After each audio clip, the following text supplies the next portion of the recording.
beings. We are here for some sound and energy clearing. So, we are not quite yet in the fire horse year. So, 2 minute noodles.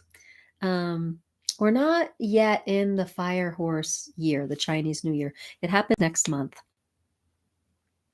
So we have this urgent call to clear energy so that we can fly and run with this fire horse energy. So that's what we're doing tonight. We're doing clearings. Last week we did clearings as well. So hi, Julie Ann. Happy New Year. What are you tuning in for here? Where are you tuning in from? That's what I'm trying to say. So this is the deal, guys. I am out of it. I tried to sleep last night and I couldn't, so I took valerian root and that wasn't helping. So I took this really strong CBD. It's just pure CBD my friend made, but oh my God, it's powerful. And I haven't been able to wake up the rest of the day. So, which it makes me feel kind of like lucid, which is a nice place for channeling energy and doing energy clearings. But making sense and talking isn't my strong suit today. But we're gonna have a great live. Let's shake the energy out a little bit. And let's do some shares. Let's get this ball rolling. Let's get this ball rolling. Yeah, it's kind of funny. I'm gonna do some sharing with some friends here.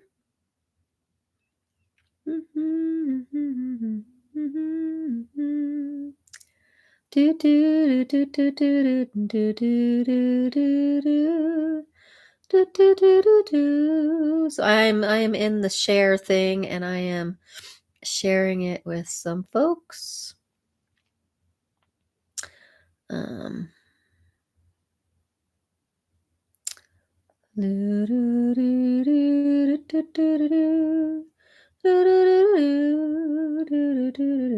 Okay.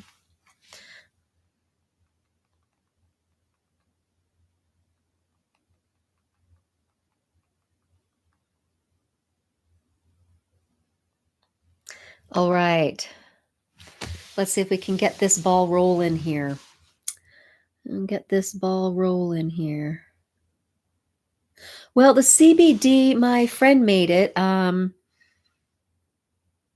don't, what plant makes it? Is it the hemp plant? I don't know. But she got a bunch of the plant, the dried plant, and then I don't know what she did. She made it in this oil, and it's kind of like a solidified oil. But it's pretty strong, and I'm not convinced that my body likes it. Not convinced that my body likes it. My body definitely doesn't like its sister plant. So I don't do that. I'm sober.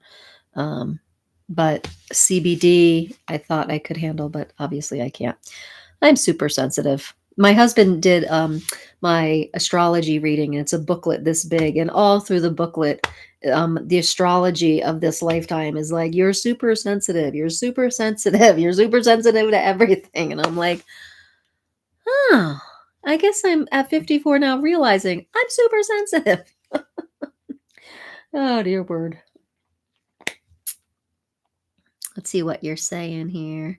Let's see. Encourage your viewers to share your live. Yes, guys, I'm going to encourage my viewers, my 2 viewers. Share the live. Let's get this place moving here. Maybe the body is adjusting, but I'd recommend coffee. Oh, yeah, no.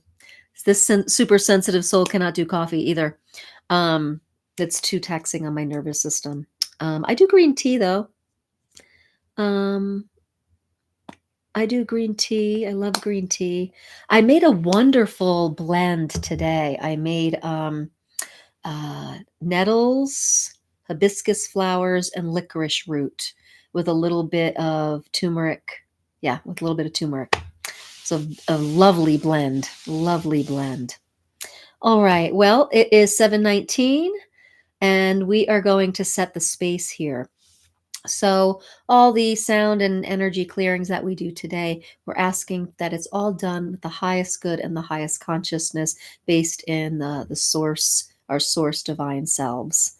Only energies that are connected and sanctioned by us at source can be used, and we are in gratitude of this energy shift. Let's see.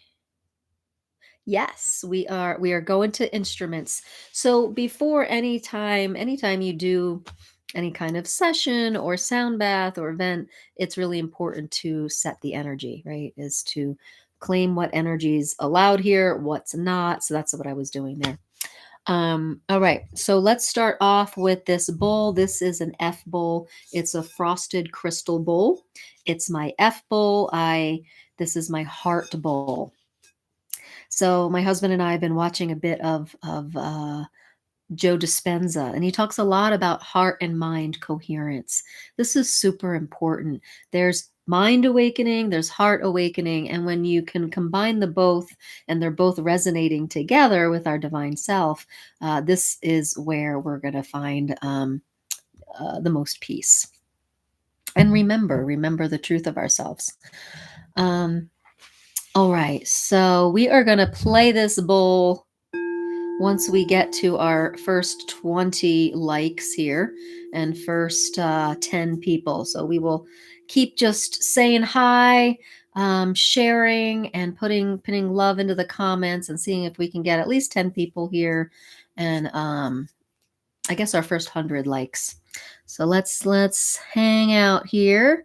I'm going to invite a few more people, and we'll get on with the crystal bowl. And I've got my koshi chimes. We're going to clear some energy with intention and vocal sound. It's going to be a great night. All righty. I'm going to invite a few more people. I'm inviting some people. Invite some people. Invite some people. My husband also has been lighting incense all day, and I seem to be highly allergic to it. My eyes feel like they're watering and stinging. Oh, hello. Hi, guys. I'm just inviting some people here.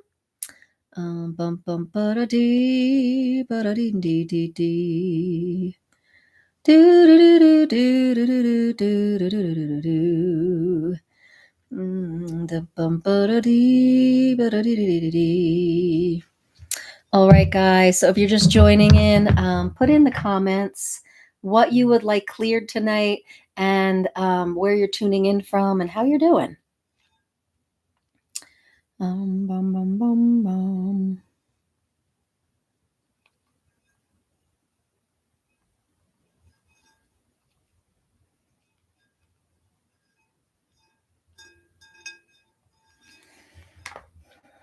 Okay, so I just shared it with 10 more people. All right, let's see. All right, we're looking for 100 likes, and we're looking for over here 10 people. We're going to start the sound bath. Hello. Pahaba. Hey, it's been a long time. Pam here in Lafayette. Hey, Pam. Oh, it has been a long time. How are you? How is 2026 going for you? All right. Let's do a cheer. Let's get hello, Colleen. Welcome. We're just getting started. We're building the audience here. Awesome. Pam, it's awesome. Well, I want to hear the details. Put it in the comments.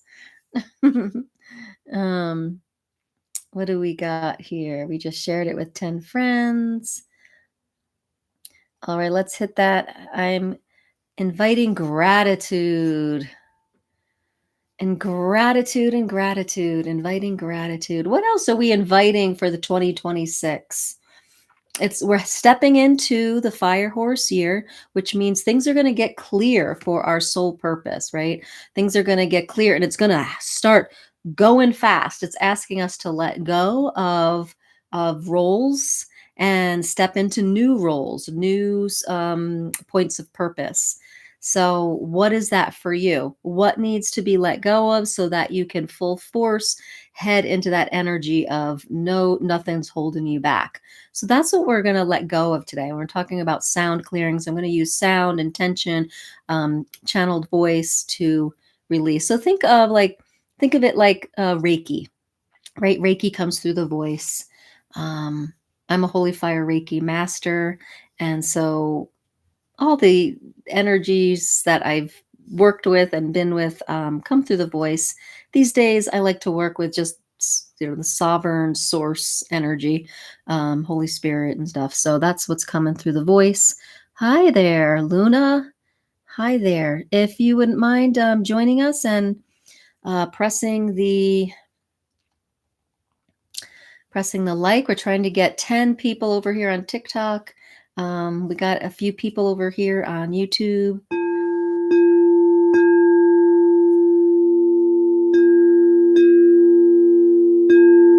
Let's see. Finish right. You finished a new song. How amazing. Awesome. My knee replacement is healing. Oh, wonderfully. I didn't know you had that done. I got my cataracts done. Oh my gosh. I'm glad everything is healing well for you, Pam. Oh my gosh. That's a lot. That's a lot. All right. What do we got going here? Who just joined us? We got Lily's Cozy Car. Lily's Cozy Corner. So, guys, as we're waiting for this audience to pick up, let me know what you want to be releasing. So, are you a little unclear about what your soul purpose is? Have you been like called to something, but you're kind of not super clear on it, or you're scared to take a step forward? Maybe you don't feel confident enough. Maybe you feel shy about it. Maybe you're like, I'm going to get judgment. Maybe you're being asked to really step in as a spiritual leader on some level, and you feel like, I feeling silly for even thinking of that. You're in the right place because so many people are being called online to live their soul calling, their soul purpose. And they might be being asked to leave corporate jobs or shift family lives or something. And if you're hearing things and it's not super clear, let's clear some things tonight so it gets super clear and you trust that you are going to follow forward. Okay. So great. We got to 100 likes. Great. Awesome. Now the next thing that's going to open the sound up is we need 10 people. We need 10 people over here on TikTok. We got a good little group over here. And I'll start playing this F crystal bowl. This is for the heart. This is going to start clearing any type of emotional patterns. So emotional patterns are trying to get our they're trying to get our attention. Emotional patterns have to do with our past and how we have patterned into feeling something and then putting it into an emotion via the thought patterns and belief patterns um, that we have built in our psyche. So emotions and the thought patterns in our psyche and our ego psyche they work together and they keep us from the present moment. Now, emotions by themselves, they're just say like, hey, oh, an emotion is up and it says process me quickly. We only need 20 seconds to process emotions. But what happens is the ego likes to create a sense of self from an emotion. So it creates this patterning and this self-identity with emotions. So if we're doing that, then we have this huge emotional habit, if you will, and that kind of blocks us, that energy blocks us from really listening deep in to our divine self, our soul self. Okay. Come on, guys. If you're here, please share it. We're trying to get 10 people in the audience before we start our sound clearings. So what is a default? What is your default emotional habit that you go to? I'll go first. It's overwhelm. Mine's overwhelm. Whenever I start to feel like life's hard or I'm not resourced, I get into overwhelm. And so that is an emotional pattern. I got my wings flying around here. So let me know. Let me hear in the comments, what are your emotional patterns that have started to build and build since childhood, right? I don't know how old everyone is here. Is anyone in midlife? I'm 54. Hey, Pia, welcome. So that overwhelm pattern, I mean, granted, I have done a lot of work and a lot of healing and a lot of clearings, but I still notice the overwhelm emotional pattern. So, what are we clearing tonight? Good evening. All right. I love my friend Pia that we are TikTok friends. And guys, she has the best, most positive postings. So definitely follow her, say hi to each other. We're trying to get to 10 people before I ring this bowl. Trying to build the audience here. So I want to know in the comments, what emotional patterns are we clearing tonight? Because it's the emotional patterns that give us a clue to the belief patterns in the subconscious that need to go, basically. Belief patterns are a series of judgments and that keep us locked in a boxed, living in a life that we don't have present guidance, right? We're living in a box with only those belief systems, right? So what we need to do is open the box, take those belief systems, saying, okay, let's process them, clear them, and then we get to be in the present moment. And from there, from the present moment, we can keep living from what's required in the present moment, from the present guidance we're getting, instead of being locked in this box with what your past self has committed you to. So we want to get out of that commitment of belief systems. So let me know. I posted mine, overwhelm, right? You guys post yours. What are the emotional blocks, emotional patternings that we're going to clear tonight? We are doing some deep, intense clearing tonight because Fire Horse year is coming. If you've been hearing about the Fire Horse, it's about the Chinese New Year. And the Fire Horse, I think it's been like, I'm not going to get it right, but it's been a long time since the Fire Horse energy has come. And it's perfect for this year. If you look at tropical astrology, it's pretty amazing. Guys, if you wouldn't mind sharing it with about 10 to 15 people, and we're trying to get 10 people in the audience, and then we're going to start our clearings. But I can't start clearings if I don't have the intention of what we're clearing. So participate with me, put into the comments, what would you like cleared? What are you noticing? What are some mental and emotional habits that seem to just always get in the way, that are always just, you're always stepping on it and you can't seem to step forward past it? These are the things, mental, emotional, energies we want to clear tonight. Okay. So I need to know what those are. So put them in the comments. The first one we talked about was overwhelm. If you think about it, Abraham Hicks has this thing called the emotional guidance scale. All right, we've got 5 over here. We got 5 over here. Looking for 10 over here on TikTok.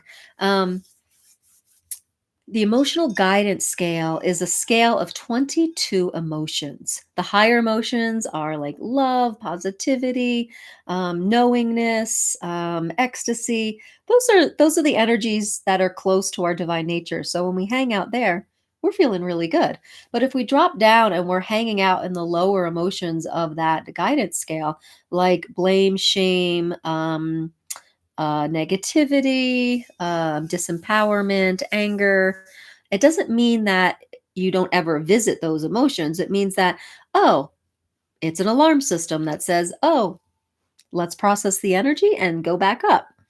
Um,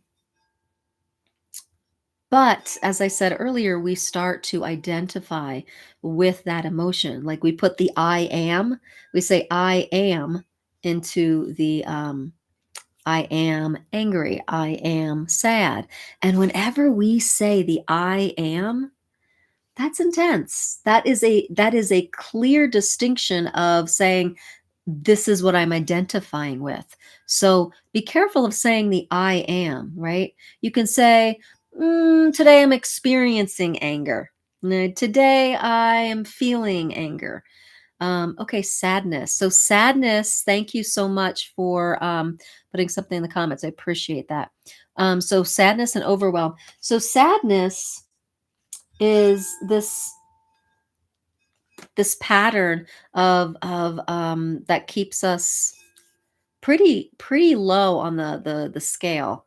And you're saying this is a pattern of that you go to, okay? And sadness is one of those things that compassion seems to just keep allowing and doting on, and it locks us in there. To be honest, I mean, it's interesting saying that. I might be getting a little eyebrow rouse from that. Rise from that, but it's just like, think about it.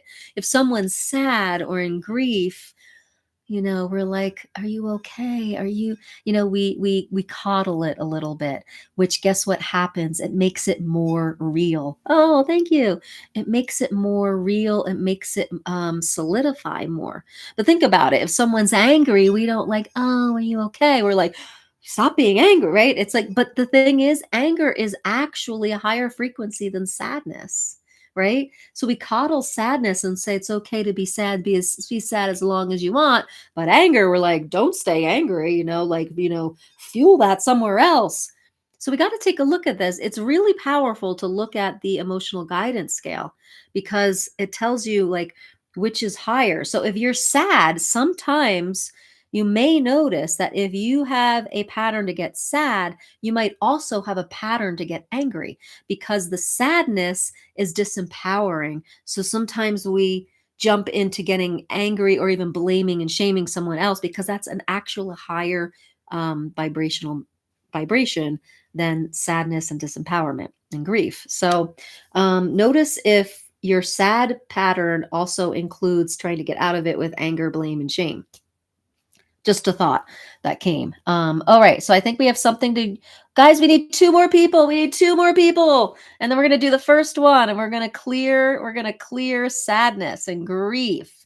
Let me know, guys. Let me know who's experiencing sadness, who's experiencing heavy grief.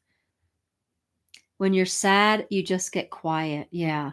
So I'm kind of curious, Sheila, when you get sad and you're quiet, um, what shifts you out of that?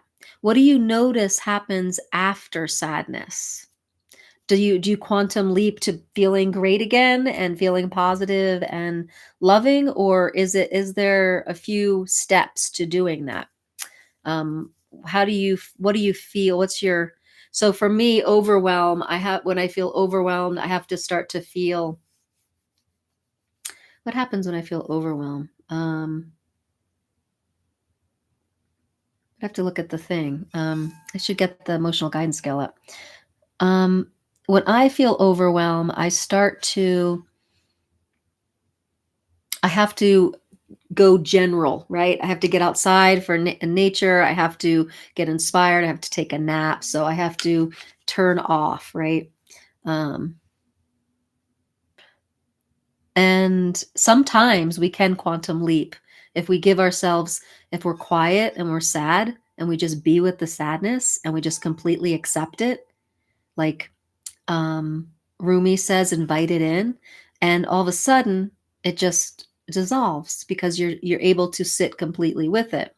Sometimes we go up the guidance scale with different lower frequencies that are higher in nature. But so just something to look at. Guys, when we witness ourselves, a witnessing yourself is part of your awakening journey. And it's in that witnessing that we start to see what we're not and what we are. And what we are is whole. We are love. We are peace. That is the truth of ourselves. And when we have a strong witness, we see ourselves as that. We also see the things that are blocking our vision from that when we have a strong witness, right? We can start to see the contrast. Oh, I don't feel good when I feel sad, angry, negative, complaining, whatever, overwhelmed. We start to realize, well, if I don't feel good, then like if I'm whole and I'm love and I am peace, then what are these other things? These other things are masks that the ego likes to use and to show, to kind of hold you back from just feeling great again. All right, so we've got 8 people. All right, 2 more people. We're gonna do it. We're gonna do it. 9. Once we hit 10, we're going for the heart bowl. We're gonna process sadness. Let's get to that 10. Let's do it. Let's do it. All right, this is my crystal bowl. It's for the heart center. We are going to process emotional patterns today. Once we hit 10 for the first time, I will hit this bowl. We got 10. We got it. Here we go. You guys are awesome. Here we go. Hi, Patrick.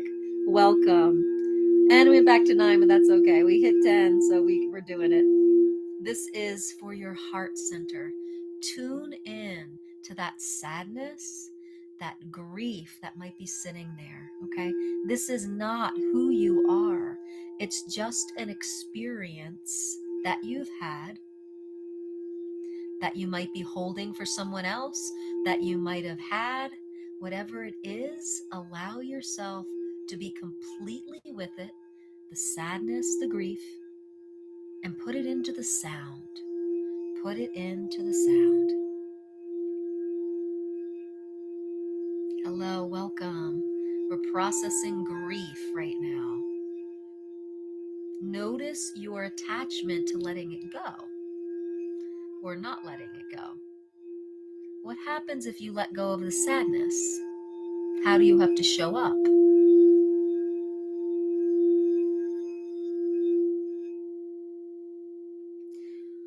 What happens if you let go of sadness?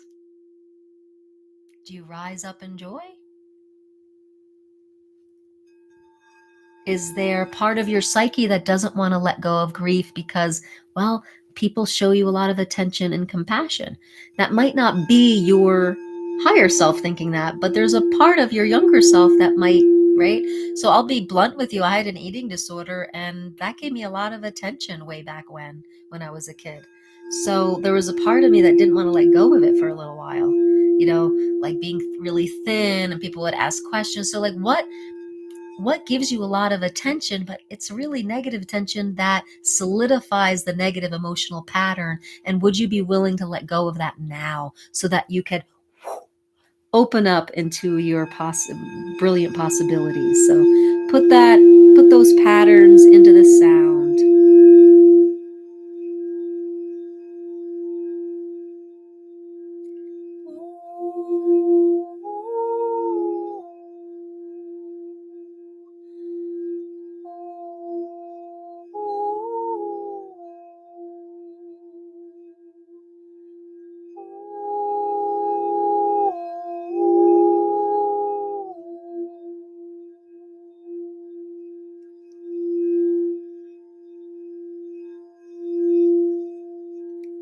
Tune into your heart center. Tune into your emotional centers. Your second chakra right below your navel and your heart center. These 2 chakras are working with your emotional centers, your emotional patterns. What patterns are you ready to let go of? Thank you so much for the likes. I appreciate that we got to 4K. Appreciate that. How we doing over here? How we doing over here? What emotional patterns do you want to let go of tonight?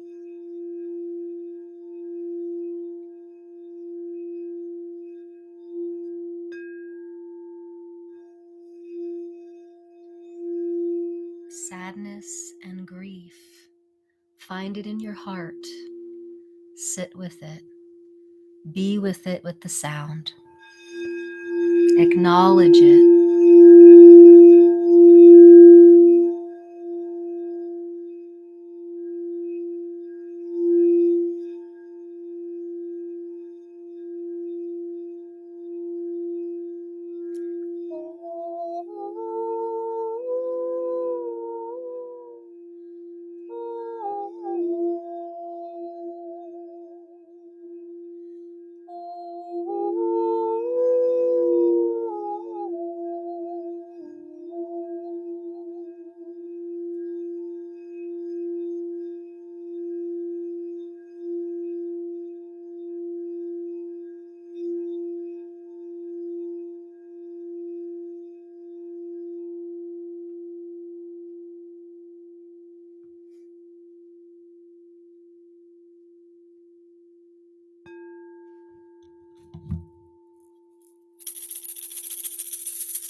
Beautiful beings. How's that sadness? You know, there's lots of philosophies and perspectives about healing. But when the basis of our healing is actual spiritual healing, we can heal a lot faster, right? Because the primordial wound is separation from our spiritual essence. And once we awaken to that, healing can be transformational. It means that it could happen instantly and last forever. And so one of the models I use is the 5 koshas, and it says everything that we're going through as a human being that's uncomfortable and is the root of it is from the perception of separation, right? And then it works its way up, right? Our soul tries to give us intuition to let us know, right? But if we live from perceiving, knowing, and being, we actually don't even need intuition. But the intuition gets activated and the witness body gets activated because it's got to get our attention. And if that doesn't, that's when emotions and thoughts come in. All right. And it tries to get our attention. Everything's trying to get our attention to say, hey, you're not a separate being. And then if that doesn't get, then we get into the chakras and the meridians and that all the energy part of us, right? And if we don't acknowledge it there, then the body, the physical body, all this stuff densifies in it. And we can't ignore something that's dense in the body, like aches and pains and cancer and disease process and diabetes and all these things. They're trying to get our attention, but they've been trying to get our attention for a long time. It started out as intuition. So how can we this year, 2026, get so good at our intuition and witness body that it doesn't go past there, right? So everything's an alarm system, but the alarm system, it's like you have like 4 alarms, layers of alarms. But what if we get it at the first alarm, which is our witness and our intuition, right? So I want to practice this with you. Okay. So we're I'm gonna get a Koshi chime out. Hi there. Sophronia. Hi there. So let's see what this one is. Yeah. This one got a little stuck. And there we go. So we're gonna listen to this Koshi chime. All right. And the thing is about this Koshi chime, it's called Arya. It's for the element of air. It's for the element of like this ether, visible kind of energy that we are. We're just going to clear the field. And I want you to tune in to your intuition or witness body, right? And see if it has something for you. If we ask, what is your soul purpose? Not SOLE, SOUL. What is your soul purpose this year for 2026? All of us are being asked to rise up a little bit. And so listen to this.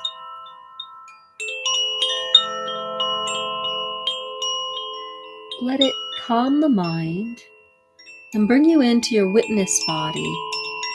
Let's see if we can get some clarity.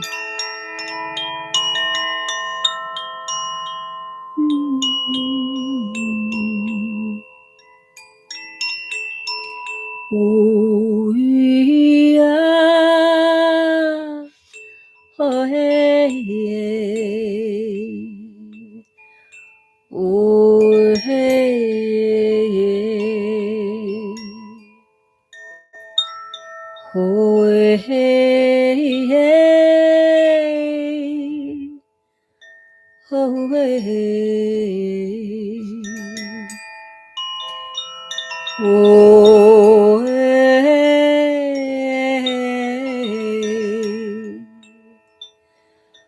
Oh, hey, oh.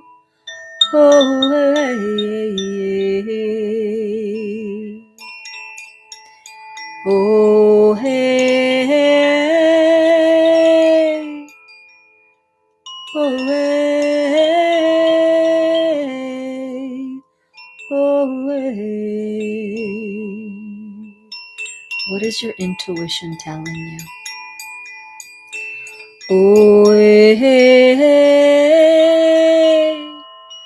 Oh, hey. Oh, hey. Oh, hey.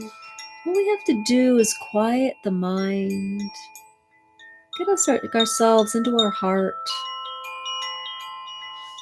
feel that heart into your mind, coming into your divine essence, and listen.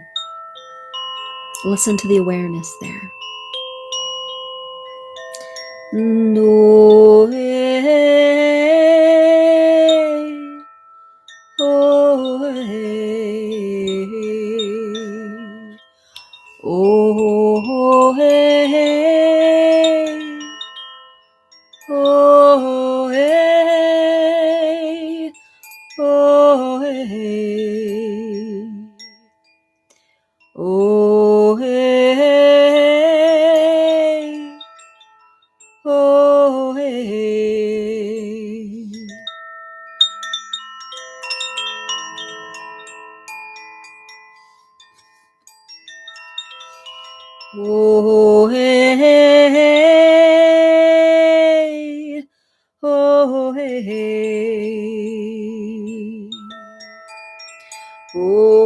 hey. Oh, hey.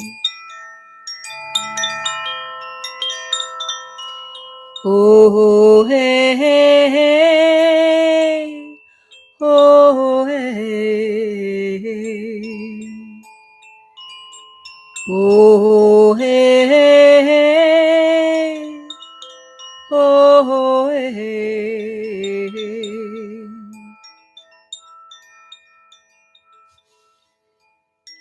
Your intuition might be telling you something that you're not exactly wanting to hear.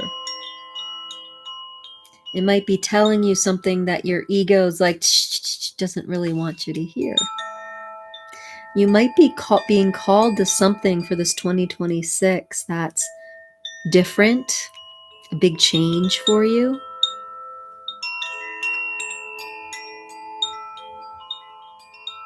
Are you willing to listen anyway?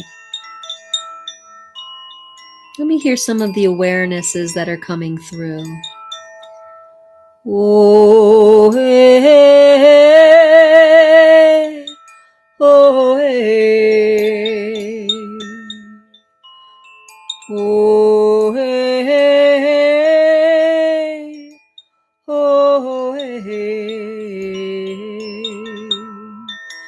Oh, hey, hey, hey. Oh, hey, hey, hey.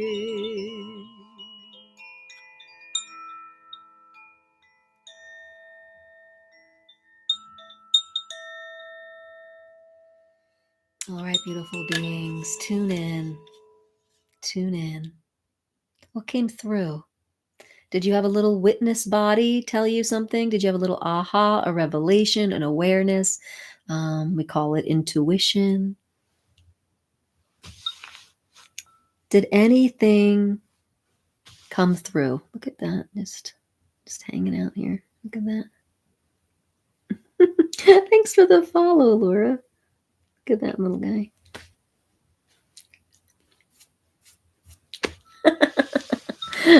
All right, guys.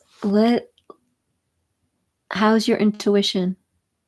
Do we need to do some more clearing? Your intuition's right there.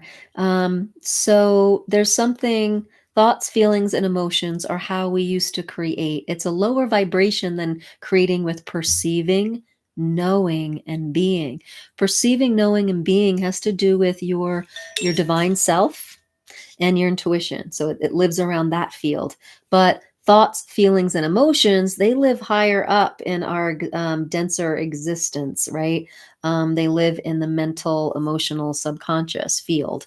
So if we can start to let go of the thoughts, feelings, and emotions and go underneath them to perceiving, knowing, and being, and really claim that authentic voice of ourselves, things are going to move quicker for us. Things are going to get more clear for us. Things aren't going to be as confusing because they're confusing because thoughts, feelings, and emotions are from the past you. They're from a past wound or experience. Literally, when we're coming from thoughts, feelings, and emotions, we just keep recreating the past. But if you can go underneath them, thank you, Desert Rose. Hi, Azaris. Azaris is in the house. Hello. If we can start creating and making choices from perceiving, knowing, and being, which is hanging out in that witness, intuition, and spirit body, things are going to move fast and get clearer. Now, for things to get clearer on our awakening journey, we also have to get sovereign. There was some years ago, I was doing a lot of writing and stuff, and I would ask questions, but I wasn't determining what I was talking to. I just thought like, oh, well, I'll listen to the answer from the universe. Guys, don't do that. There are lots of answers and voices in the universe, and they have a whole spectrum of frequencies, most of which you do not want to get guidance from. So do not start like saying, I'm channeling anything. I'm getting a download from anything. Stop, don't do that. Because there is so much out there in the astral realm, especially the 4D Carter, that you do not want to be getting guidance from because it has an agenda, and a lot of them are assholes. If I'm going to be blunt, so what you want to do, yeah, schizophrenia, yeah, if you're opening up to everything, yeah, schizophrenia is actually a capacity. Usually, it's because people have portals on their bodies and they're living in all these different realms all at once. It's sad how we treat these people. If we could really help them close some of the portals, have to tap into their abilities and teach them how to use them and stuff, we might be able to not see them as so disabled. But anyway, so what you want to do is when you're asking for your intuition and stuff, and we set the container already for the highest good tonight. Yeah, schizophrenia, it's a freedom. I totally agree with you. My point is, we want to ask, we unless you're super and highly trained, you do not want to be going into the astral realm and all the different universal energies, right? You want to be talking to what your ascended self has sanctioned by you, for you, at source, right? So I know that sounds kind of strange, but you want to get sovereign with not, we're not all here to talk to everything, right? So say to yourself, I'm tuning into my sovereign self, and I'm taking guidance from, you know, Ashtar, the galactic, or Mary Magdalene, or my angels, sanctioned by me at source. That is very important, because your ascended self is saying, like, you're sanctioned this at source. Um it's not your ego self trying to come up with all this stuff, right? It's tricky. It's tricky, and I learned the hard way that you really need to get sovereign with where you're getting your guidance from. I can't say this enough. I really can't. So make sure you're coming from your divine self, sanctioned by you at source. If you want to talk to other beings, I have like this whole ascended council that I work with, and I pick them out. And Mary Magdalene, Holy Spirit, Christ, consciousness, Jesus, my two angels that I work with, and my ascended self, my future ascended self. The future ascended self, sanctioned by you at source, is a great energy to get guidance from, because they just lived your awakening, and then they can sprinkle back little remembrances through intuition, right? Through so um tuning into your ascended self is sanctioned by you at source, is a great way to get information and guidance. So, any questions? Because this stuff's kind of weird. Um, so, I would love to tap into more of our intuition. So, we can say we're going to tap into our ascended self's intuition, sanctioned by us at source, and we would like clear information that we can decipher.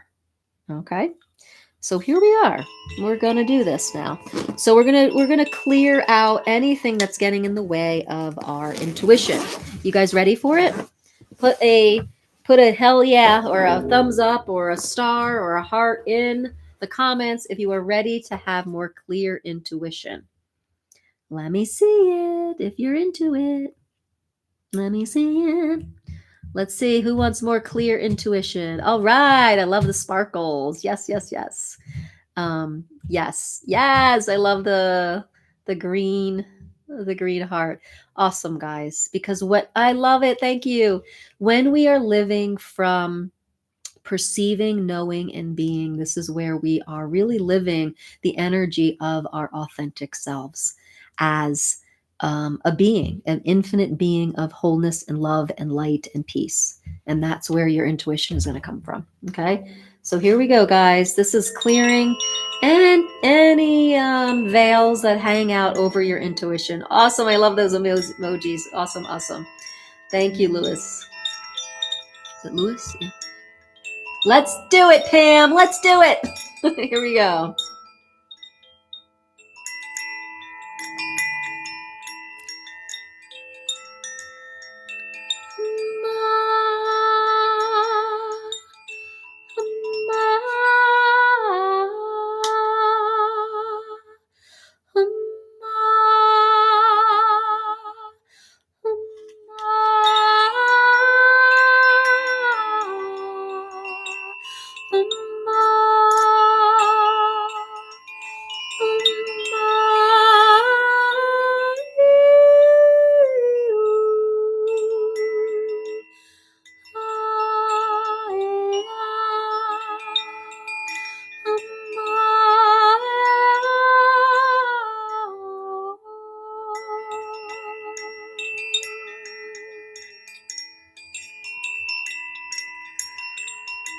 Soften your eyes.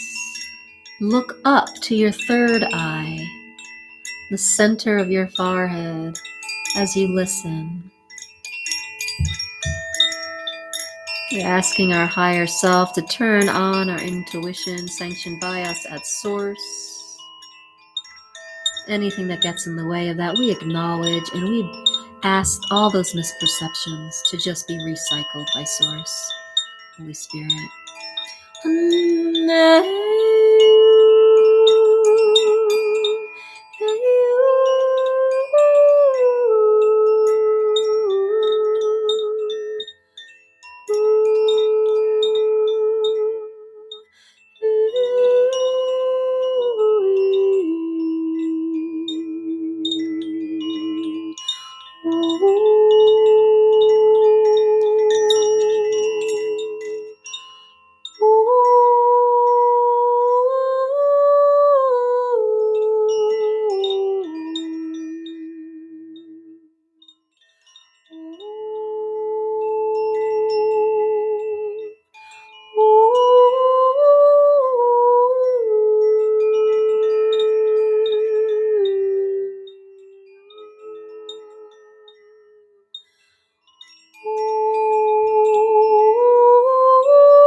I'm going to go get my power cord.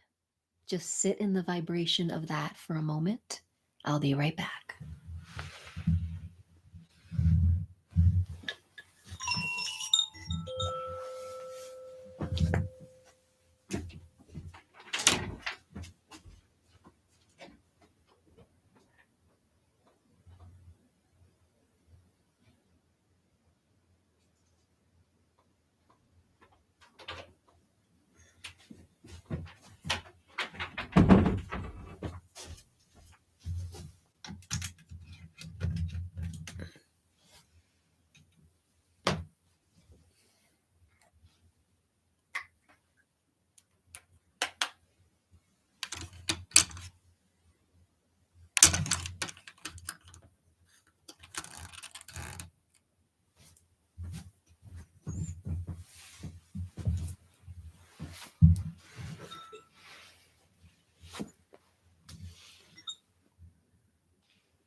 All right, guys. So, what happened?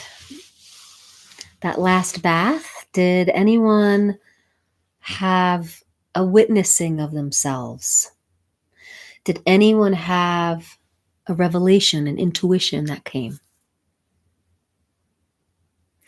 Did anyone feel kind of like a veil kind of thinning so that you could have your intuition more effectively? I appreciate the comments about the sound of the voice. Thank you for that. And I'm just curious if the energy, the basically the Reiki, the energy in the voice, how that cleared the intuition. And so I do this for personal. You felt so peaceful. That is the perfect place to find intuition, peacefulness. Yeah. Um, So I do personalized sound medicine for people in my harmonic healing maps. If you're local, I'm starting to do them on my massage table in my home office here. Hi, Joe Flo. Thank you for that. Um, so let me know. So coming to a place of peace is the first step, right? We've got to calm the nervous system if we're going to be able to perceive, know, and be. Calming the nervous system means that we're not letting our fears and had you had light come in. Ah, you're in Indiana. Thank you. You had light come in. Beautiful. That is intuition. That is a witnessing experience. Beautiful. Yes, I'm going to cheer you on here.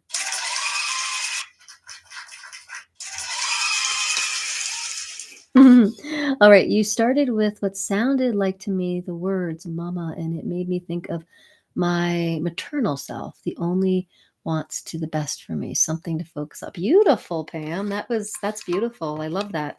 I love that. Um, YouTube doesn't have a clap, but there you go. hmm I had a friend who was a teacher, and she about like the psychic being psychic, and I took her class once, and the thing I got out of it the most was probably the most. It's so important, and it seems so simple, but when you are tuning into intuition, when you're tuning into your psychic abilities, your clarity, your perceiving, your knowing, um, do not dismiss anything. Right? Light was pouring in. It sounded like you were saying ma, so it led me to this. Everything is a breadcrumb to the next thing. Don't dismiss any of it. Always ask, okay, what is this? What is this? And the next thing comes, what is this? Rhonda, thank you so much for the follow. I appreciate that. So you always want to ask the intuition or the awareness that comes, what is this, right? What's right about this I'm not getting? I saw myself dancing in a white dress and peace. Beautiful. Yes, beautiful. And then you might want to ask that image, what is this? How old am I? When is this? Who is this? What's possible now? What's right about this I'm not getting? What is this saying to me? What's my message? Whatever, these open-ended questions, this is how you can get more out of the intuition, right? And the better you get about this, the more you're just going to know. So, for example, when I'm a holy fire Reiki master, and when I was doing sessions, I would start to see symbols. And then after a while, I would know the symbol in my head that I was seeing. I would know the sound of it. And so that was a process of this being song that I teach. I teach people how to get their sacred voice online. But it's this process of asking, well, what's this or what's this? And it evolves, like your ability to just know. And now, like, I'm just sung, like I don't have to see a symbol. I don't have to know the sound. I don't even have to, like, it just comes out. It just is, right? It's beingness. So this is where we have a possibility of functioning from just pure beingness and knowingness. And so when we see the clairs, right, one of them is claircognizant, and that's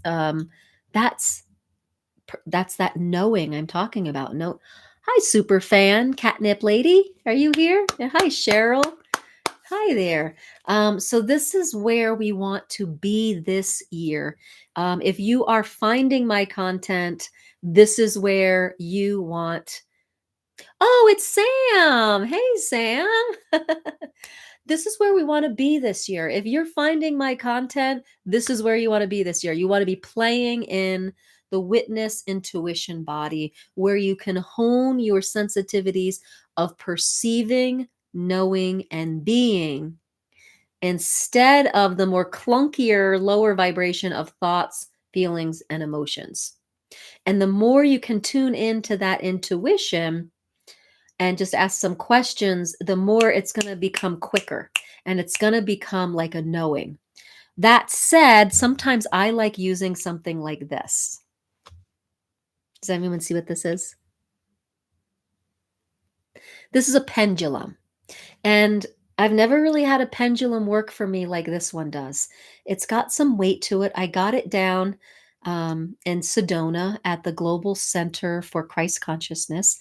So 2 years now, I've been doing channeled voice down there in Crystal Bowls for their, oops, let me get this,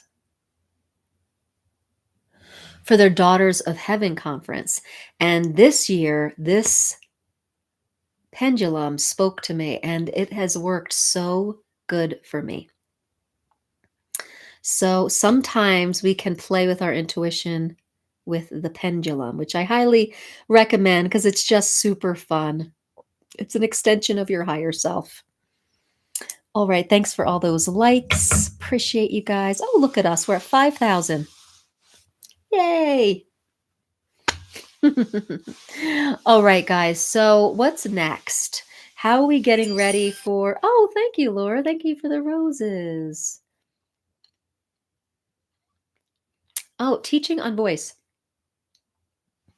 So I have some programs. The one-on-one work I do is awakened voice sessions, and that's where we go into vocal technique, but more we go into vocal awareness, vocal empowerment. I teach you how to use your voice as a sacred energy tool. Right. And teaching you how to trust your voice. Right.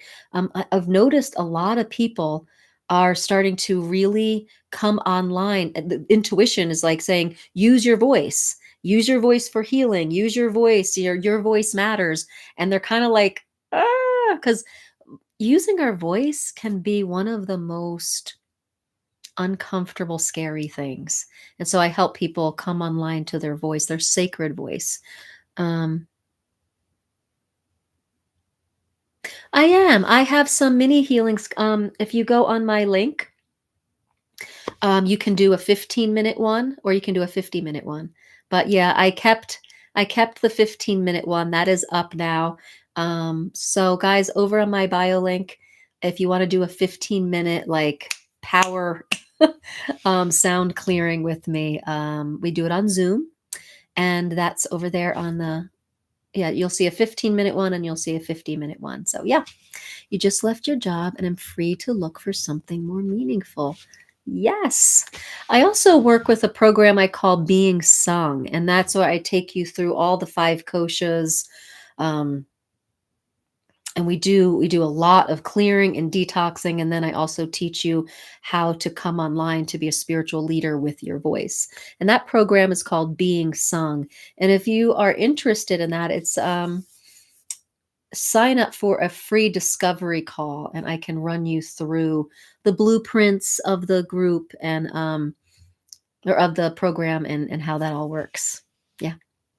And for those of you that are just interested in sound medicine and astrology, my harmonic healing map over at my bio link is a powerful, because my husband does your astrology reading on whatever topic you want, and then I make you a custom sound medicine recording. And so those are a little higher in price, but I am happy to work with you. All my stuff is, I don't really want you to um, say no because of the price. We can work things out. I can work on sliding scales. I can work on payment plans. Just it's powerful work. And if you feel called to it, um, let's talk. Been getting so triggered with okay, you've been getting triggered with astrology. Let's have this conversation. Um, okay, so tell me, let's have this conversation because my husband um has learned astrology because he kept trying to prove it wrong, and every time he um tried to prove it wrong, he looked deeper. So my husband dives very deep into it. And if you go very deep into all like the little degrees and stuff, you'll start to notice that, something's lining up. It usually always lines up. So I'm kind of curious, Sam, why, so I've been looking at your daughter's chart. Okay.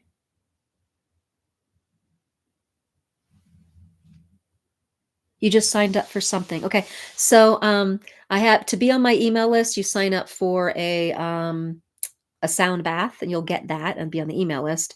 And you want to do the complimentary call if you're interested in the being sung. Or you can just do the 15-minute sound bath and then we can talk afterwards.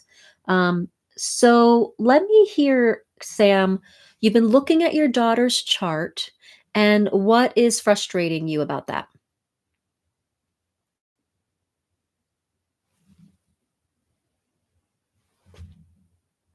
Let me know. Let's talk this out.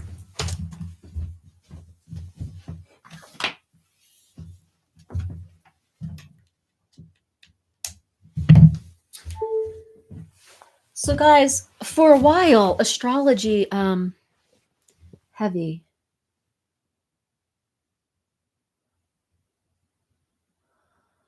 Eighth house, very heavy. Okay. So you can also, I can also send you my husband's info if you want to get a deeper reading on it.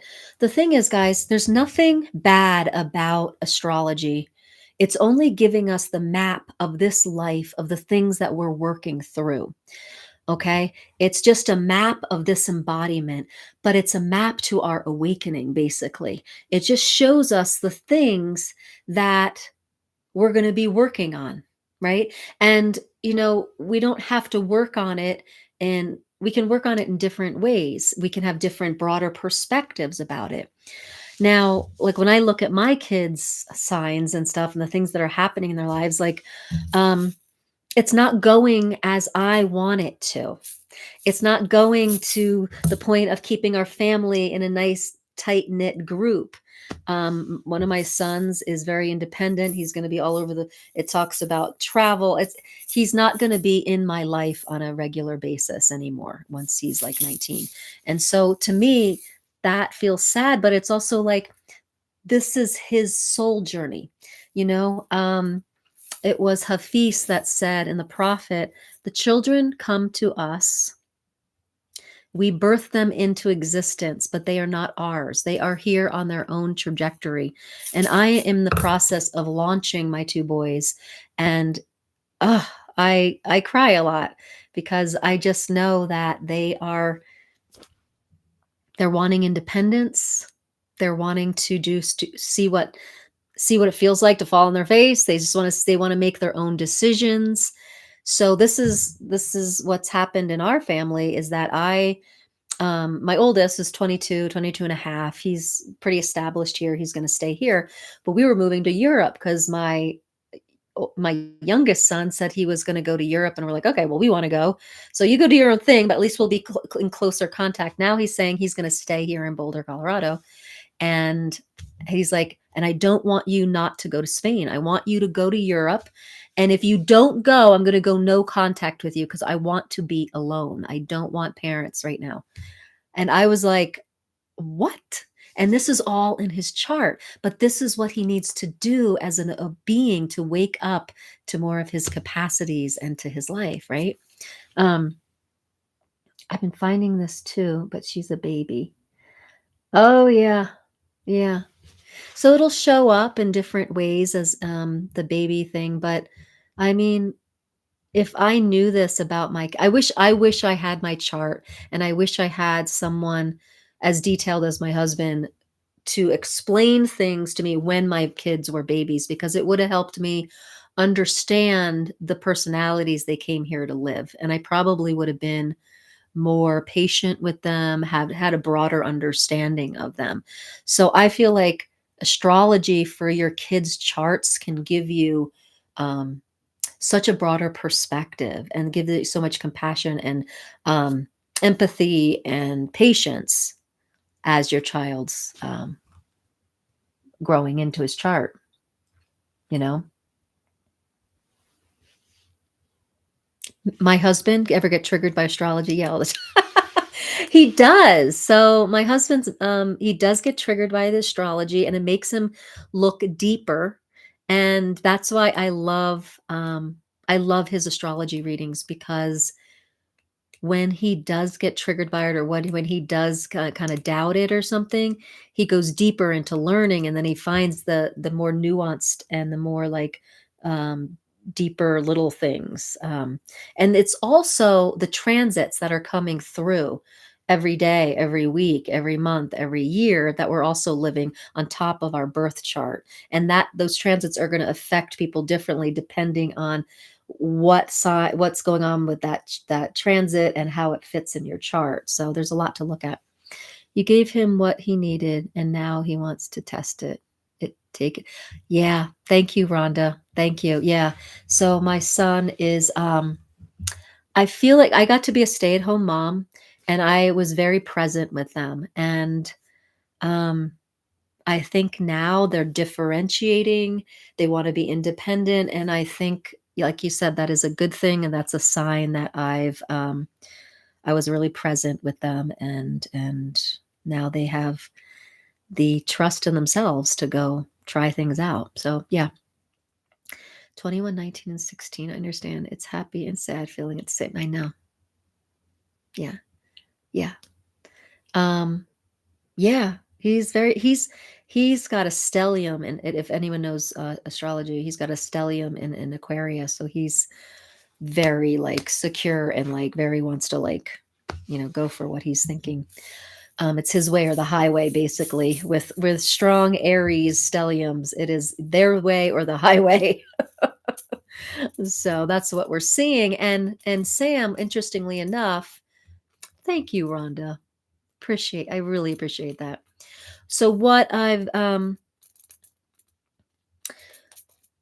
when we're seeing his Aquarius stellium, we're really seeing it as in his late teens. I don't know if we would have seen it as much in his development. He was a little different, but it's almost like they're growing into that. Oh, okay, eighth house stellium in Aries. Yeah, that's intense. But what I'm learning about Aries, because my husband is a triple Aries, right? That's his sun, his moon, and his rising. He's got a triple Aries going on. There's even though it's like there's some intensity with Aries, there's also um there's also such a sweetness and such a groundedness and presence to Aries that I just love. My dad was an Aries as well, and just one of my best friends, my dad was, and he was an Aries. So I absolutely love Aries. I don't know about eighth house Aries stelliums, but let's see. Um, Let me see if I can get my husband here. Let me see. That'd be fun if he could come on live with us, right? Let's see if he'll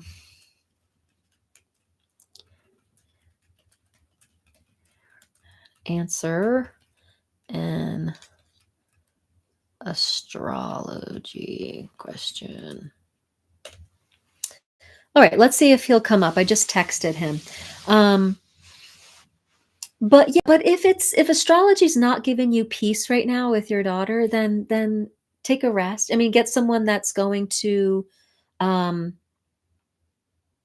shed some light on this or give it a rest, go to a different map or a different tool or just be present in the moment with your daughter.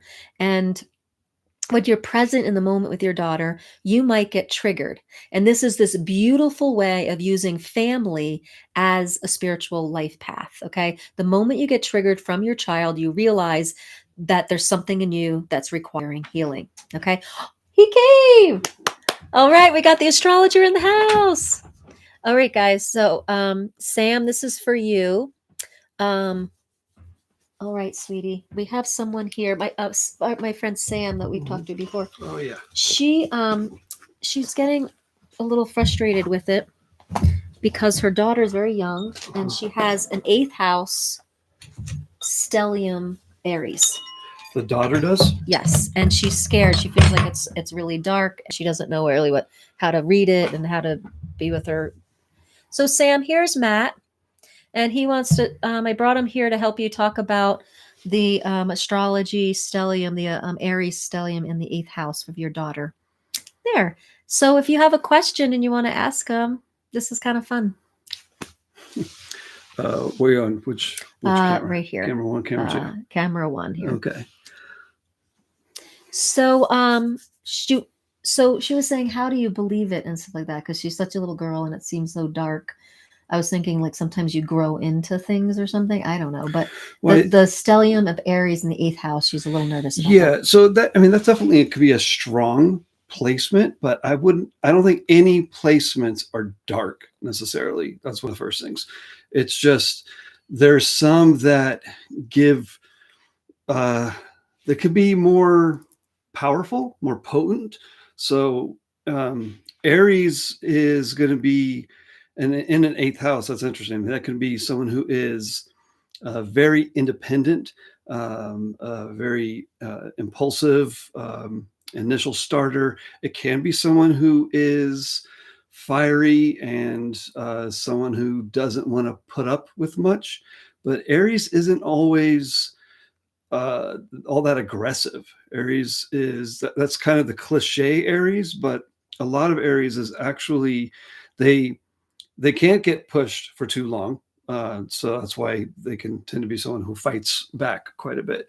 But more than anything, it's just impulsive. It's the first sign of the whole zodiac. It's the thing that initiates and kicks off into the entire chart. So it's just, think of that as someone who really wants to always start and has no doubts in themselves. Which is a good thing. Yeah. And then in the 8th house is how a person is sharing outwardly, how they share their resources. Now, the 8th house, because sometimes it's called the birth and death, or death and birth, or whatever, but it means that there is some kind of like life cycle aspect to it, but it doesn't mean that actual physical death nearly as much. I mean, there's certain transits that sometimes it can indicate that, but having that in your personal chart generally means that someone who is going to be very independent and in how they share or how they receive sharing from others. So it might be someone who has a challenge,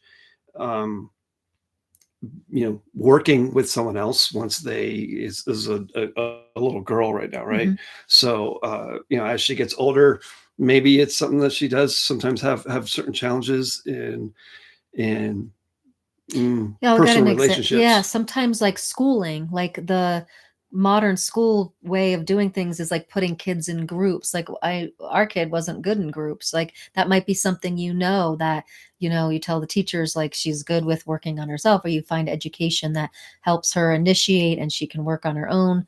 Or maybe the chart is asking her to learn how to work with people. So it could be.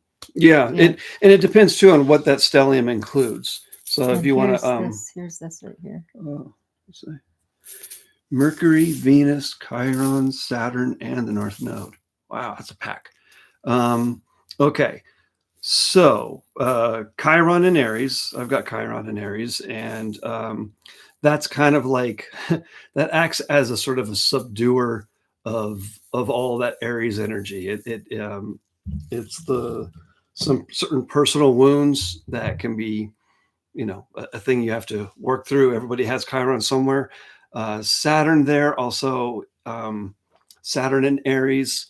It says Saturn doesn't like to be in Aries because Aries wants to move forward fast and Saturn wants you to slow down. So when someone has natally Saturn in Aries, that's someone who they will have a little bit of their own struggles with uh, their own impulsivity and also trying to manage it a bit. So frustrations too, This maybe. may be some frustrations, but it's also Saturn is like the great teacher too. So as someone, especially being a parent of a person like this, you can guide them a lot in just being okay with their own Aries nature. And then Mercury and Venus both in there. I mean, Mercury is that's going to be part of the way they communicate. Not even getting in the eighth house part yet, but just looking at Aries alone, Mercury in Aries is that's someone who they will will be a good debater. They may not they will express themselves um, abruptly and quickly. And is this a little girl? Mm-hmm. Yeah, it's a great one for a little girl because it means someone who's not going to get, as far as a girl goes, not going to get talked over too easily. And then Venus there, also how she receives, which is great in the eighth house, having someone who feels good about, or they can handle receiving. And eighth house is all about receiving as well, or sharing. But one of the biggest things in all of those is the North Node, and that North Node that's someone who is throughout her life, she is always going to be, as she works with this energy, and she will have to because so much of her chart is pulling her into that, she is going to just keep finding personal fulfillment in her life. And so it's It's a powerful chart, and I think knowing these things, Sam, is going to help you just guide her as a mom, and which social settings, which schooling, how to parent this powerful being that you have with you. As you're parenting her, I think it's important to know these aspects of her. Don't you yeah. think? Oh, Yeah, absolutely. yeah. And then of course it also, it could be good to see what's in Libra for her, because that's in the oppositions, or what's in Cancer or Capricorn, because that's going to be the squares. Those are going to be all the tension points. Um, and so anything that has a tense aspect to one of those placements. So she says, even as a baby, she's very serious. Now, does this bother you in any way, the way she is? Do you want her, would you rather her be more playful, more smiley? It's just like, so that's going to be where the two of you have this contract coming in. To be interesting to see. Just want her to be safe. Okay. Yeah. Well, it seems like she's going to be pretty safe because she's got a powerful chart, right? A powerful Yeah. personality. And if she's in Aries eighth house, I think that means she is a Capricorn fifth house, which means her way of expressing her creativity and her joy is through Capricorn, which is the most serious of all the signs. Yeah. And Like structure, right? Like things yeah, what's things orderly. it's Saturn ruled, so it wants to slow down with stuff. It isn't someone who um, it isn't someone who is like has like frivolity and stuff, and it's someone who can experience a very deep joy, a very a lot of depth to Do you have that? joy. No, No. I have Leo in Oh. my fifth house, Oh. but it just there's a lot of Aries in me, Mm-hmm. and Aries is they can be like I saw a meme the other day about Aries, and they're saying like Aries is someone who's it was like a little cartoon character of one cartoon nudging and getting the other one to like play some music, and the Aries like wouldn't do it for a long time and eventually did. Aries is one you got to really coax them out. They want to be left alone, but they also don't want to be too alone. So Well, let's see. I like the fire. It's real. mhm. So No, I married a triple Aries, and my father was an Aries, and these are two men I'm super, super. I was super close with my dad, super close to my husband, and I love Aries. There's a sense of home and groundedness and anchoredness that I love about Aries. So I think Mhm. Aries is a great sign. Libra in second. So that's what her Libra is in second. You were asking about her Libra? Um, yeah, but is there anything in Libra? That's what I was wondering if you have, yeah, because that would be opposite the eighth. Um, but if she has anything in Libra, or if she has anything in Cancer or Capricorn, and those are just going to be the tension points. Nothing. Nothing. Okay. Yeah. Then yeah, an empty Libra house ruled by Venus and Aries. Um, that's a nice thing, because uh, it means that her way of personal values comes through her own independence, also tied with what she receives from other people. And that might be a lot of things. I mean, it could just be, like through uh, Cancer moon in the 11th. Okay, Cancer moon can't. It's the best place to have a moon. That's going to balance out a lot of the Aries intensity, but that'll mean she is she's going to have a more her way of nurturing and being nurtured. She'll have a really close relationship with you as a mom. Hmm. Um, Having a Cancer moon, Zorba has a Cancer moon. Oh, yeah. I'm Yeah, really close with my one son. Well, both yeah, of them, but yeah, that but Zorba Zorba in a way. Yeah, particularly, yeah, yeah. So yeah. Um, what does that say? It's, Scorpio. can't see what that It is. says just Scorpio with a scorpion. How about Scorpio? How Um, about Scorpio? And I mean, it just, Scorpio in general as a sign is another one of those signs that people think are, it gets a bad rap, and it doesn't deserve it. Scorpio is a is just a potent sign. I would like to call it the it's like the Freud of the zodiac. It's one that likes to dig deeper. It likes depth. It likes to unearth things. It likes to know the truth at all costs. And we all have Scorpio in us. So it's like, yeah, no one's like just a sign. You're a Scorpio sun, but you have all of the signs within you. There's just some that are going to be more prevalent than others. And having anytime your sun sign and your rising sign, those are going to be ones that really are the most prevalent. yeah. I just love how you take a look at everything and the degrees and everything, because it's really not just about just the sun sign. It's not even about like the top three, whatever that is. It's just Hmm. it's how everything interacts together, and then how the transits and the present moment stuff works with your birth chart. It's Yeah. yeah. My fear is abandoning my family.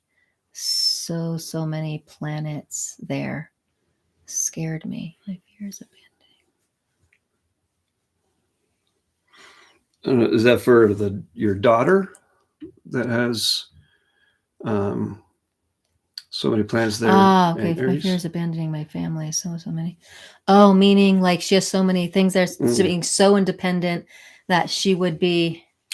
Yeah, Yeah. in the eighth house, there's a lot of energy there still, that re- that is again, it's about shared resources. So when someone is really going to be, if it was someone who's truly going to want to abandon, like you or your family, that could be people, a lot more stuff in the first house or in the 12th house.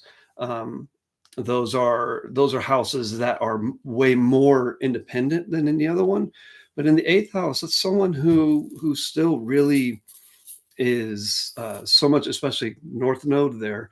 There's so much about, uh, even with that sense of independence, there's still really have a lot to do with, um, they need to work with others. They need to be tied in with others. There's all of her existence. So again, her chart ruler, which is, you go by the planet that rules the first house. So she's a Virgo, Libra, Virgo rising. As a Virgo rising, Mercury is also in Aries in that stellium. So there's so much intensity in that eighth house. I think that's just more than anything. It's about someone who is going to be really tied into eighth house themes of deeper understanding. It's the Scorpio house is what it is. So it has certain Scorpio themes to it, but it's about, just come back to that shared resources. It's someone who, so much of her life is about not it's interesting, so much of Aries is so much about what you do, and eighth house is about what you receive from others. So it's a really interesting concoction of someone who. But I would say at this stage of the game, don't look too far. Stay very present with her chart and use it to help navigate her in childhood and navigate your relationship with her. Just say, like, you can use it as a present day tool and like not project too much from it. So just stay present with it. Is she only about a year old? Because of Saturn. Year or 3. I don't know if it's the new one or the. Is it? Well, Saturn is in Aries. Saturn was only in Aries, I think that was a year ago. Almost a year. So, and Saturn's coming back into Aries again here in a few weeks. And so she probably has a very early degree Saturn, and I don't know what the Mercury or Venus would be. And North Node is going to be, that would be very early degree too, because that's moved back into Pisces. And she has a Pisces 7th house, so she's going to be drawn to mystical, dreamy artists. There we go. Yeah. Awesome. Yeah. So I don't know. I hope that was set you at ease a little bit, but. If anyone's interested in more astrology, he does do readings, and he does the readings with the on the harmonic healing maps. He does the readings, and I do the sound medicine. So that's the harmonic healing map over there. Yeah. It's really cool, but use it as a present tool to help you guide your relationship and your parenting with your child. That's what's coming through for me to say. Yeah, absolutely. All right. Yeah. Okay. Thanks, well, you're welcome. And you're welcome there. I think Sam said. Yeah. Thank you. Okay. I will. All right, guys. Bolt off now. Get back to work. Okay. Back to work he goes. Okay. All right, guys. Well, let's do a closing sound bath, and then we can chat a little bit more. So you see, you're welcome. Like, you can see why I never really gave 2 thoughts about astrology until my husband started getting into it.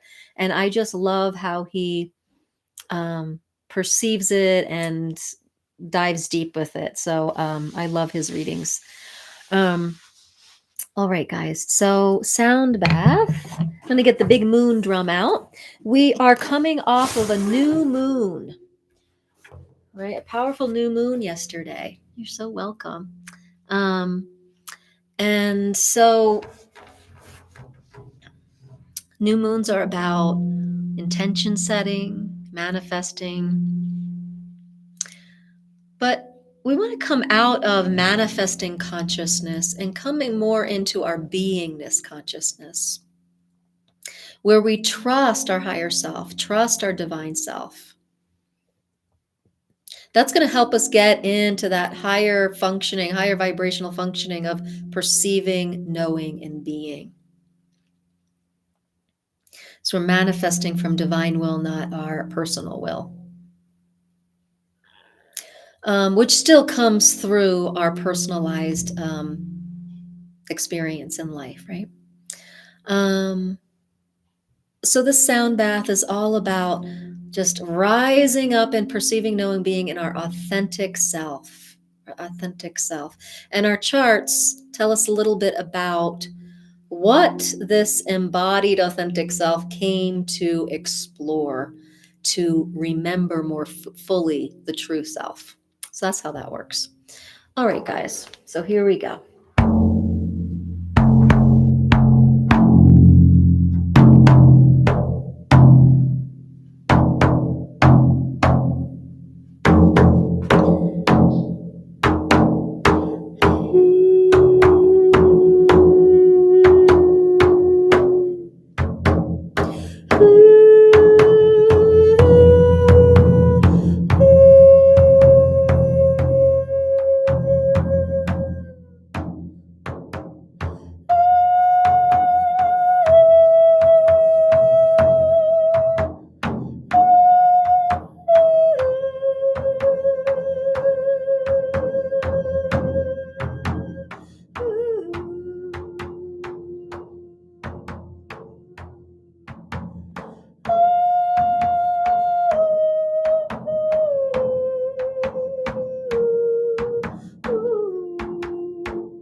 perceive, know, and be from the truth of the wholeness and love you are. Thanks, Lewis. Perceive, know, and be from the truth of yourself. Thank you. I love that. That was great. Thank you. That was awesome. Thank you. And so just allow yourself. Ooh, thank you so much. Appreciate that. So, guys, this year is powerful. It's potent for every single one of us. Your soul is calling you to something. Oh my God, these are my favorite things. Thank you. You are being called. So today we really worked on. Thank you so much, Sam. Appreciate you. We really worked on releasing, like clearing, so that you could really tap into the witness and intuition part of yourself. Because this is what's required to go from that clunkier way of creating through thoughts, feelings, and emotions into a higher vibration of perceiving, knowing, being, right? And that starts with witnessing and intuition. Okay, guys, if you really liked this the astrology piece with the sound, February 1st, we have our One Love Alignment Sunday podcast. That'll be here on both platforms. But February 1st on a Sunday, it's the first Sunday of every month. It's a podcast. It's Matt will be here.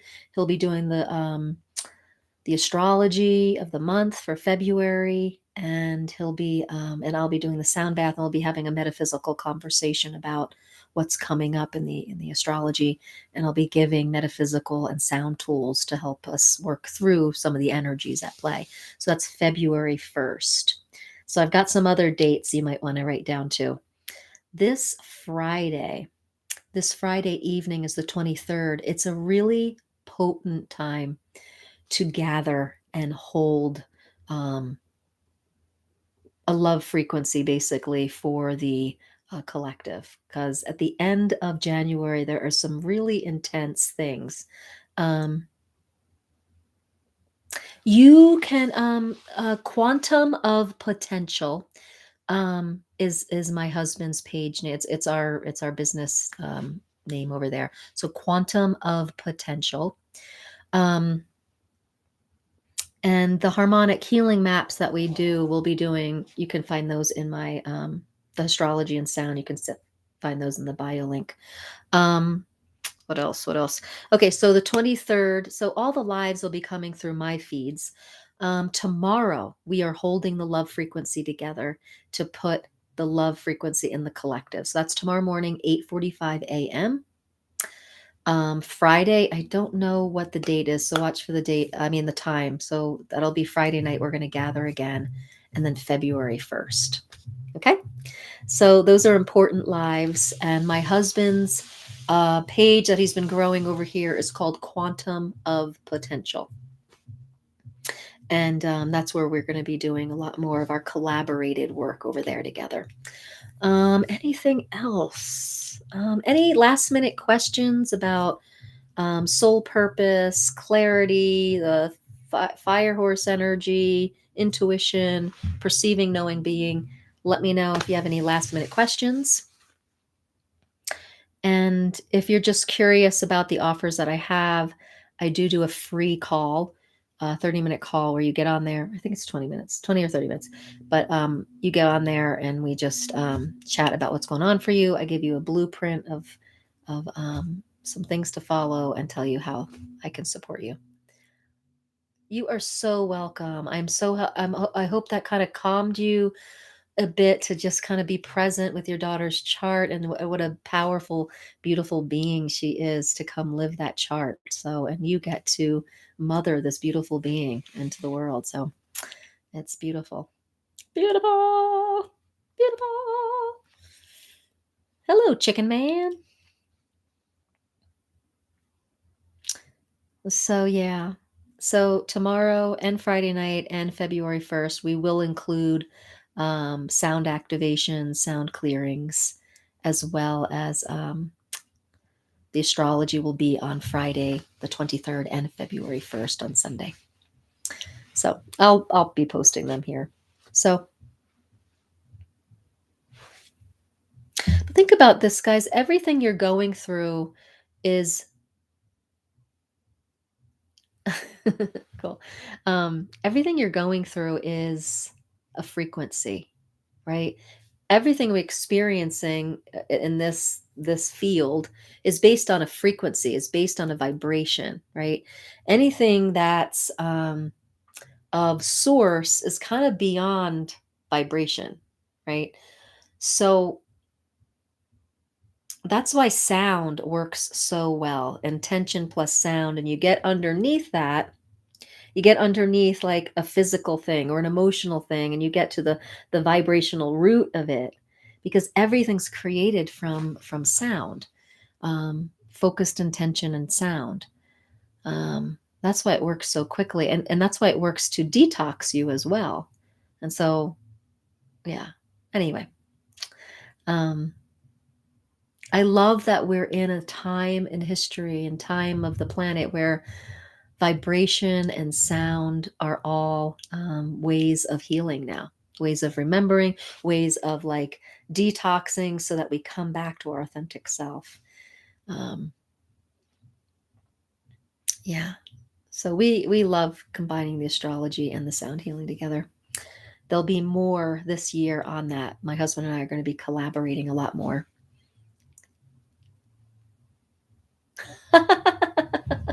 Did it work? He had a cold and it went away. Nice. That's awesome. That's awesome. Well, let's ground ourselves for tonight. I'm going to do one last thing. Let me see here. Yes, this is exactly the one I wanted. Understandable. We all need it. The world needs it. The world does need it. So I hope you come back at 8:45 tomorrow morning, because we're going to hold the love frequency together. I'm going to do this for you guys to just ground us into a beautiful night's sleep. This is a 256 hertz. It's for the root chakra. Ooh, I didn't realize that was going to work like that. There we go.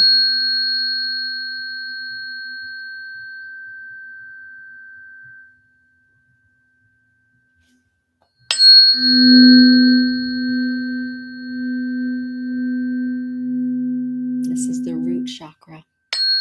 256.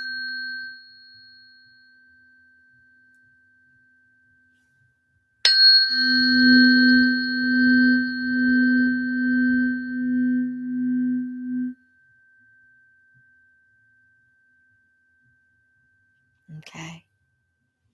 This has been lovely. Thank you so much for spending your evening with me, and I'll see you tomorrow morning for 3 minutes of love. Bye-bye. Bye-bye. I don't. I don't have a 963. I'd love to get one. Oh,